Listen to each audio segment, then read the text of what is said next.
I woke up this morning to two very curious cats. This is Alley Cat, and she knows she's not supposed to be up on the counter, but that's none of my business, so I leave her be and I make myself a cup of coffee. And this is Kirby Cat. The way that I tell them apart is that Alley has a much more narrow face and more tan between the ears on the top of her head, whereas Kirby has a slightly larger, more rounder face, and he has a lot more black on the top of his forehead.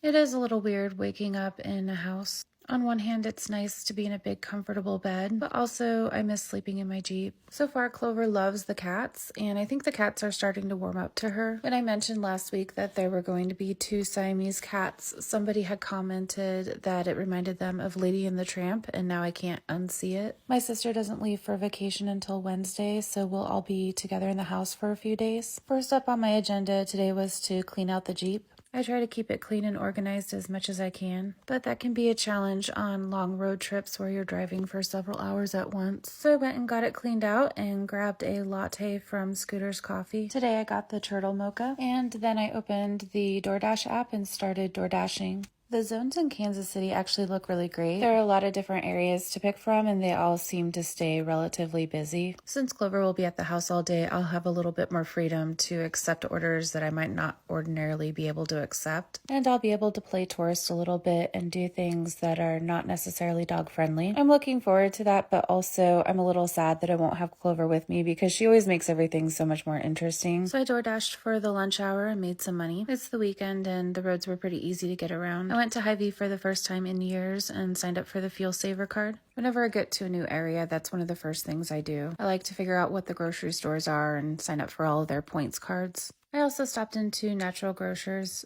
This one was pretty big and had lots of things that I like to normally get. I decided to pick up a new kind of tea that I hadn't tried before. And I grabbed another wellness shot. The wellness shots are difficult to drink, but this is my third or fourth one now, and it gets easier and easier to drink each time, I think. I've just been taking them because of the long drive, so I don't think I'll be getting any more for a while, at least not until the next long drive. Next up, I went back to my sister's house and checked on Clover. She seems really happy with the nice big yard. And there's a dog next door that she's trying to become friends with through the fence. For dinner, we went to this place called Fat Sully's where they serve giant pizzas. And tomorrow is my birthday, so my sister surprised me with a birthday cupcake. This was from a place called McLean's Bakery, and it was very good. Everything was just amazing. My sister always does such a good job of making people feel warm and welcome. She loves birthdays and celebrating, and even though I'm not a big birthday person, she made it a really great birthday for me. And that's it. Afterwards, we went back to her house, and of course she had to dig out old family pictures. So we went through those and spent the night laughing and going over old times, and then I went to bed. Thanks for following along.